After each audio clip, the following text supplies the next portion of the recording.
पूर्व अध्यक्ष, CWC member और पौड़ी गढ़वाल लोकसभा सीट से प्रत्याशी रहे आदरणीय बड़े भाई श्री गणेश गोदयाल जी आपके सम्मुख आज कुछ महत्वपूर्ण मुद्दों पर बात रखेंगे। मैं निवेदन करूंगी, हमारे साथ मंच पर यहाँ उपस्थित है युवा कांग्रेस के प्रदेश अध्यक्ष सुमित्रा भुल्लर जी और युवा कांग्रेस के मीडिया कोऑर्डिनेटर देवेश उनियाल जी। मैं अब निवेदन करूंगी गणेश गोदयाल जी से कि वो आज का मुद्दा आप सबके सामने रखें। जी धन्यवाद गरिमा जी।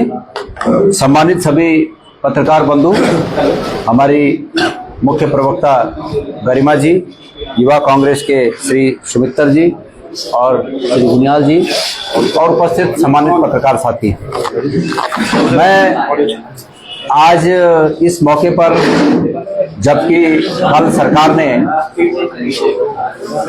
कैबिनेट में एक प्रस्ताव सरकार ले आई कि इस बात के पुख्ता इंतजाम किए जाएंगे कि भविष्य में बद्रीनाथ, केदारनाथ, गंगोत्री और यमुनोत्री धामों के नामों का उपयोग करके कोई इस प्रकार के धामों का मंदिर या संस्था न बनाए, इसलिए वो कानूनन इसमें प्रावधान विधानसभा में कानून बनाकर करेंगे। ये कल प्रस्ताव कैबिनेट में लाए। मैं समझता हूं कि सरकार का यह कदम स्वागत योग्य है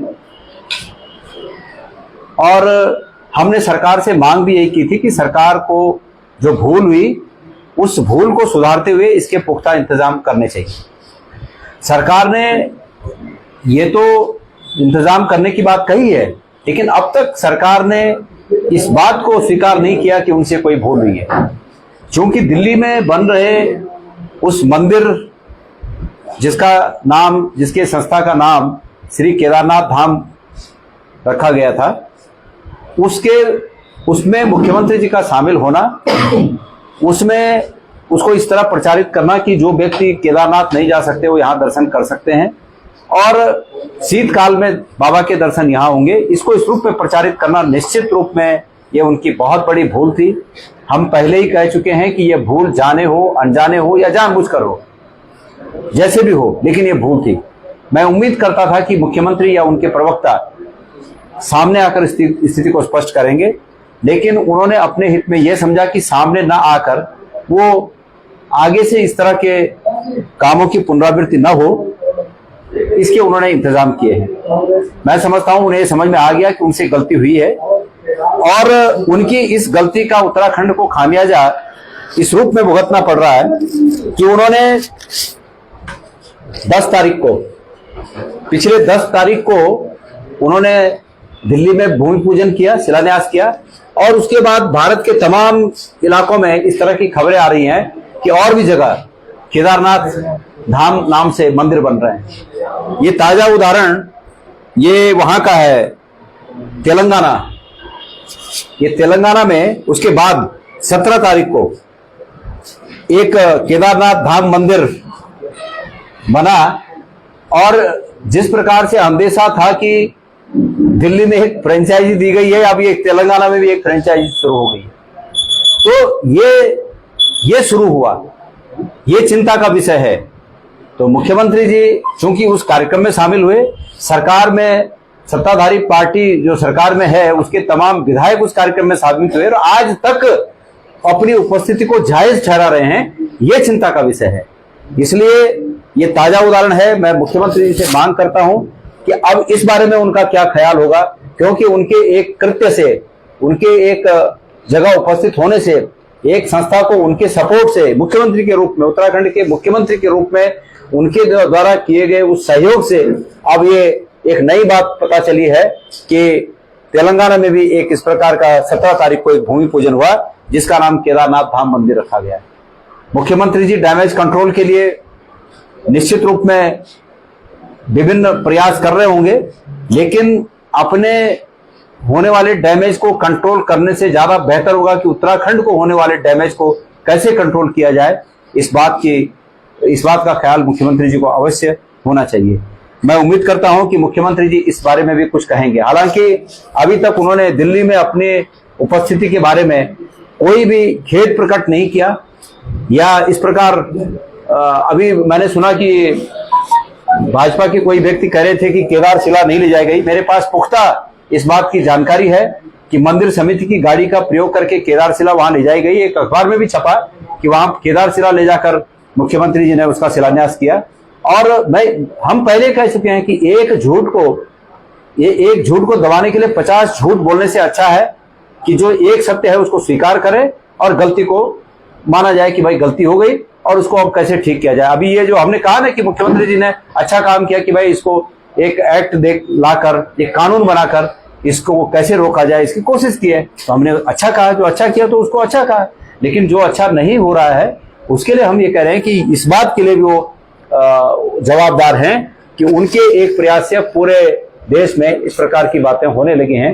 ये ताजा उदाहरण तेलंगाना का है। मैं एक एक प्रति आप सबको इस आमंत्रण पत्र की, जो कि उस संस्था ने छापे हैं, मैंने इसको जेरोक्स किए हैं और एक एक प्रति सबको आप लोग वितरित करें ताकि आप लोगों को ये पता हो सके कि किस प्रकार से पूरे देश में उनके इस संस्था में उपस्थिति के बाद किस प्रकार से पूरे देश में फ्रेंचाइजी खोलने की बाढ़ आ गई है।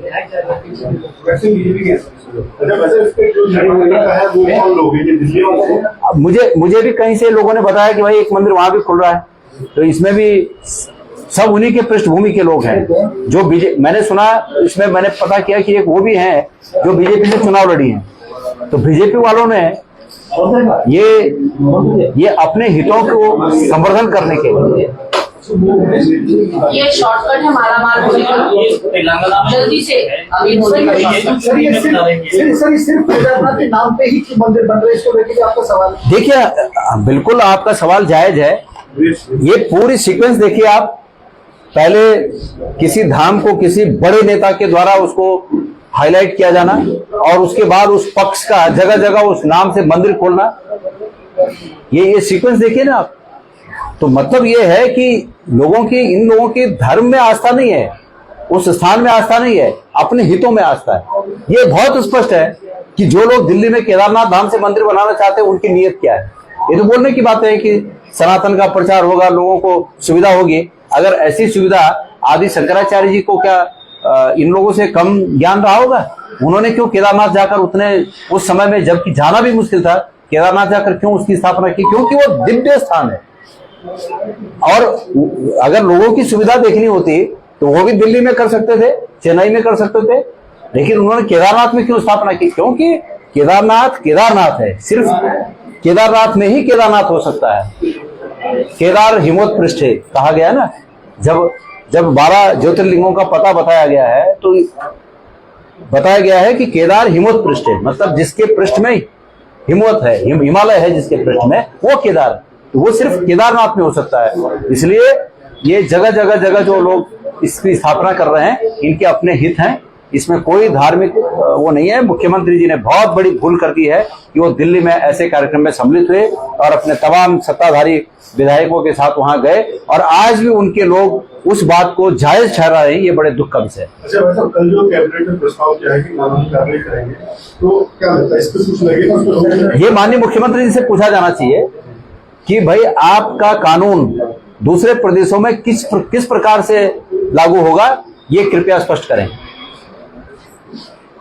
ये तो जो कानून उत्तराखंड में बनेगा वो तो उत्तराखंड में लागू होगा। आपका कानून किस प्रकार से दूसरे राज्यों में लागू होगा, इसको भी वो स्पष्ट करें। नहीं, दिल्ली वाला ट्रस्ट नहीं है, ये कुछ और लोग हैं। मैं ये कह रहा हूं कि अब जगह जगह इसी तरह की फ्रेंचाइजी खोलने का प्रचलन बन पड़ा है। मुख्यमंत्री जी के एक कार्यक्रम से, मुख्यमंत्री जी ने जो एक कार्यक्रम किया उससे प्रचलन ये बन पड़ा है कि अब कोई उधर भी खोल रहा है, कोई उधर खोल रहा है, कोई, क्योंकि लोगों को ऐसा लगता है कि ये बहुत बेनिफिशियरी है, ये लालसाएं हैं। और क्या है, लोगों का अपनी लालसा है। धर्म के नाम पर बस एक जो चीज चल रही है उसको साहब हम भी खोल देते हैं, ये है। सर, बाकी ओंकारेश्वर, त्र्यंबकेश्वर, महाकाल और मंदिर, सिर्फ केदारनाथ के नाम पर जगह जगह यूज हुआ। देखिए, ये इसलिए हुआ, मैंने पिछले प्रेस कॉन्फ्रेंस में भी कहा कि हमारे गांव में तमाम ऐसे मंदिर हैं जो बद्रीनाथ और केदारनाथ के नाम से हो सकते हैं। हमारे नजदीक के गांव में तो बद्रीनाथ नाम से बहुत मंदिर हैं, लेकिन वो लोगों ने अपनी श्रद्धा के लिए अपने प्रेमिसेस में बना रखे हैं। सरकार के द्वारा ये पहला वाकया है कि सरकार के द्वारा दिल्ली में जाकर केदारनाथ के मंदिर के निर्माण के अवसर पर उसके शिलान्यास कार्यक्रम में शामिल होना और उसको महिमा मंडित करना, ये सरकार के द्वारा जो प्रयास किया गया, इसको हम निषेध कर रहे हैं। इसको क्रिटिसाइज किया जा रहा है आम लोगों के द्वारा, क्योंकि इसमें सरकार ने हमारे धार्मिक आस्थाओं का ध्यान नहीं रखा और हमारी आने वाली जो हमारे इंटरेस्ट होंगे, हमारी आगे आने वाली जनरेशन के जो इंटरेस्ट होंगे, उनका ध्यान नहीं रखा। ये दो बातें हैं। अगर धार्मिक आस्था इस रूप में आहत हुई है कि अगर ये उचित होता तो शंकराचार्य जी ही दिल्ली में कर देते इसका, जब उन्होंने किया होगा आज से 1200 साल पहले, तब वो दिल्ली में कर देते। लेकिन उन्होंने केदार को क्यों चुना? क्योंकि केदार जो जगह है, जो केदारनाथ में जो जगह है जहां पर ये हमारा केदारनाथ मंदिर है, वो जगह शंकराचार्य जी ने बहुत सोच समझकर चुनी। वो सिर्फ और सिर्फ केदार वहीं पर बन सकता था, वहीं पर हो सकता था। तो इस प्रकार जगह खोलने से निश्चित रूप में हमारी धार्मिक मान्यताओं को आहत होती हैं, हमारी धार्मिक मान्यताएं। और ये सब जो मैंने दिया, इसके लिए भी माननीय मुख्यमंत्री जी इसके लिए क्या करेंगे, मैं उनसे ये बात को पूछना चाहता हूं। क्योंकि शुरुआत उन्होंने की है तो इसको रोकना भी अब उनका काम है। इसको कैसे रोकेंगे? वो जिस कानून की वो बात कर रहे हैं, वो कानून इस पर कैसे आच्छादित होगा, वो कृपया इसको स्पष्ट करें। जी, एक सवाल ये है, विपक्ष लगातार ये कह रहा है, बातें ये कह रही है कि आपके कार्यकाल में, हरीश रावत जी के कार्यकाल में मुंबई में भी जो है मंदिर स्थापना, उस पर आपको क्या कहना है? पूरा आप ऐसा क्यों? मैं पहले भी शायद उस दिन आप नहीं थे जब मैंने इस बात का जवाब दिया। जब इस बात का मैंने जवाब दिया उस दिन आप नहीं थे क्या? हाँ, तो बात यह है कि मुझे उस संस्था ने बुलाया था। उस संस्था का नाम भ्रातृमंडल या ऐसा कुछ नाम है। मैंने मना कर दिया कि केदारनाथ या बद्रीनाथ मंदिर की स्थापना अगर आप बद्रीनाथ केदारनाथ मंदिर समिति के तहत करते हैं तब तो मैं आऊंगा, लेकिन इसके इतर वो कोई मंदिर आप बना रहे हैं दूसरी संस्था के, तो मैं उसमें नहीं आ सकता। तो मैंने तो बहुत स्पष्ट रूप से मना किया। रावत जी भी उसके भूमि मतलब शिलान्यास में नहीं गए। उसके बाद किसी कार्यक्रम में वहां गए थे और ऐसे तमाम कार्यक्रम में उत्तराखंड के सभी नेता वहां गए हुए हैं। बेसिक रूप से एक शादी का हॉल है, मैं जो आपको बताऊं, वो एक विवाह कार्य मतलब जैसे कम्युनिटी हॉल होता है ना, वो एक कम्युनिटी हॉल है। उस कम्युनिटी हॉल के एक पार्ट में मंदिर भी बना है, पर बेसिकली वो मतलब मुझे लगता है कि वो कम्युनिटी हॉल है। वहां तमाम हमारे समाज की, पहाड़ी समाज की शादियां होती हैं वहां, तो वो बिल्कुल अलग चीज है। और ये प्रचारित करना कि ये मंदिर है, 6 महीने यहीं पूजा होगी, 6 महीने यहीं यात्रा कर सकते हैं, जो केदारनाथ, भाई वहां वाले ये तो नहीं बोलते ना कि आप बद्रीनाथ जो नहीं जा सकता हो यहाँ आ जाओ, ऐसा तो नहीं बोलते ना। लेकिन इसको तो ये चलाया जा रहा है कि जो केदारनाथ नहीं जा सकता हो यहाँ है। तो दोनों में बहुत फर्क है। इसलिए अभी जैसे एक शादी में मैं भी उस हॉल में शामिल हुआ, एक शादी में गया था मैं, हमारे यहाँ की एक शादी थी, उन्होंने मुझे आमंत्रित किया था, तो पता चला वही है वो जगह जहाँ वो मंदिर था। तो वो शादी का बेसिकली मैंने देखा, वो शादी का एक हॉल है। देखिए, सरकार निश्चित रूप में बैकफुट पर है। सरकार ने ये जो कैबिनेट में प्रस्ताव पास किया, एक्ट बनाने की बात कही, ये बैकफुट पे है। ये उन सब लोगों की जीत है जो इस बात से आहत थे और आंदोलित थे, उन सब की जीत है। कांग्रेस पार्टी की जीत है। कांग्रेस पार्टी ने इसको सबसे पहले समझा और इसका विरोध किया, तो ये हमारी सबकी जीत है। लेकिन हम अपनी पीठ नहीं थपथपाना चाहते। हम मुख्यमंत्री जी को धन्यवाद देना चाहते हैं कि उन्होंने मान लिया कि उनसे गलती हुई। सार्वजनिक रूप से मानते तो उनका बड़प्पन होता, छुप के मान रहे हैं तो वो सभी जान रहे हैं कि वो छुप के मान रहे हैं कि उनसे गलती हुई। एक कार्यक्रम में जहां वो खुद शामिल होते हैं, उसके दूसरे दिन वो कानून बना रहे हैं कि ये नहीं होना चाहिए, तो इसका मतलब वो समझ गए कि गलत हुआ, इसको मान लिया जाना चाहिए कि गलत हुआ। लेकिन मैं मुख्यमंत्री जी से पूछना चाहता हूं कि आपने जो काम शुरू किया वो अब दूसरे प्रदेशों में होने लगा है, उसको कैसे रोकेंगे? इवन दिल्ली में ही कैसे रोकेंगे? वो तो भले मुख्यमंत्री जी ने अपने प्रभाव का उपयोग करके, वो जो संस्था के लोग हैं वो उनके प्रभाव में होंगे निश्चित रूप में, इसलिए अपने प्रभाव का उपयोग करके वो उन लोगों ने कह दिया कि हम नाम भी बदल रहे हैं, आकृति भी बदल रहे हैं, ये बोल दिया उन्होंने। ये मुख्यमंत्री जी का प्रभाव होगा। लेकिन और जगह पर ये हो रहा है, तो इसको कैसे रोकेंगे?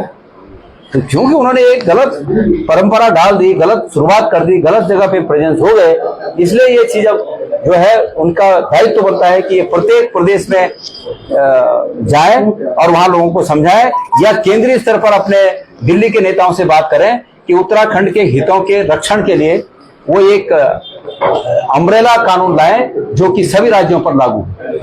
आपकी इस पर क्या राय है, हमें कमेंट कर जरूर बताएं। इसके साथ ही आप हमारे YouTube चैनल को सब्सक्राइब कीजिए। आप हमें Facebook, Instagram, Twitter और कू ऐप पर फॉलो भी कर सकते हैं। और संवाद 365 के साथ एक क्लिक में जुड़ने के लिए डाउनलोड कीजिए संवाद 365 ऐप।